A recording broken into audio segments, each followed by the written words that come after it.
ನಾವೂರು ಶ್ರೀ ಸುಬ್ರಾಯ ನಾವೂರೇಶ್ವರ ವಿಷ್ಣುಮೂರ್ತಿ ದೇವಸ್ಥಾನದ ನವೀಕರಣ ಪುನಃ ಪ್ರತಿಷ್ಠಾಬಂಧ ಬ್ರಹ್ಮಕಲಶೋತ್ಸವದ ಪ್ರಯುಕ್ತ ಬೃಹತ್ ಹೊರೆಕಾಣಿಕೆ ಮೆರವಣಿಗೆ ಇಂದು ನಡೆಯಿತು.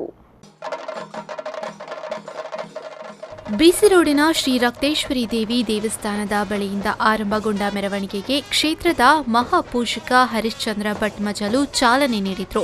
ಈ ಸಂದರ್ಭ ಬ್ರಹ್ಮಕಲಶೋತ್ಸವ ಸಮಿತಿಯ ಗೌರವಾಧ್ಯಕ್ಷ ಕೆ ಹರಿಕೃಷ್ಣ ಬಂಟ್ವಾಳ, ಜೀರ್ಣೋದ್ಧಾರ ಸಮಿತಿ ಅಧ್ಯಕ್ಷ ಆನಂದ ತೀರ್ಥ, ಆಡಳಿತ ಮುಕ್ತೇಸರ ರಾಮಚಂದ್ರ ಭಟ್ ಅಗ್ರಹಾರ, ಬ್ರಹ್ಮಕಲಶೋತ್ಸವ ಸಮಿತಿ ಕಾರ್ಯಾಧ್ಯಕ್ಷ ಮುರಳೀಧರ ಭಟ್ ಹಳೆಗೇಟು, ಜಿಲ್ಲಾ ಪಂಚಾಯಿತಿ ಸದಸ್ಯರಾದ ಪದ್ಮಶೇಖರ ಜೈನ್, ಕಮಲಾಕ್ಷಿ ಪೂಜಾರಿ, ಶ್ರೀದುರ್ಗ ಚಾರಿಟೇಬಲ್ ಟ್ರಸ್ಟ್ ಅಧ್ಯಕ್ಷ ಪ್ರಕಾಶ್ ಅಂಚನ್, ರಾಮದಾಸ ಬಂಟ್ವಾಳ್, ಪ್ರಚಾರ ಸಮಿತಿ ಸಹ ಸಂಚಾಲಕ ಪುರುಷೋತ್ತಮ್ ಅಂಚನ್, ವ್ಯವಸ್ಥಾಪನಾ ಸಮಿತಿ ಸದಸ್ಯ ಸುರೇಶ್ ಕುಮಾರ್, ಪ್ರಧಾನ ಕಾರ್ಯದರ್ಶಿ ಸದಾನಂದ ಗೌಡ ಹಳೆಗೇಟು, ಕಾರ್ಯದರ್ಶಿ ದೇವಪ್ಪ ಕುಲಾಲ್ ಪಂಜಿಕಲ್ಲು, ಗೋಪಾಲ ಸಪಲ್ಯ ನೂಜಿ ಮೊದಲಾದವರು ಉಪಸ್ಥಿತರಿದ್ದರು.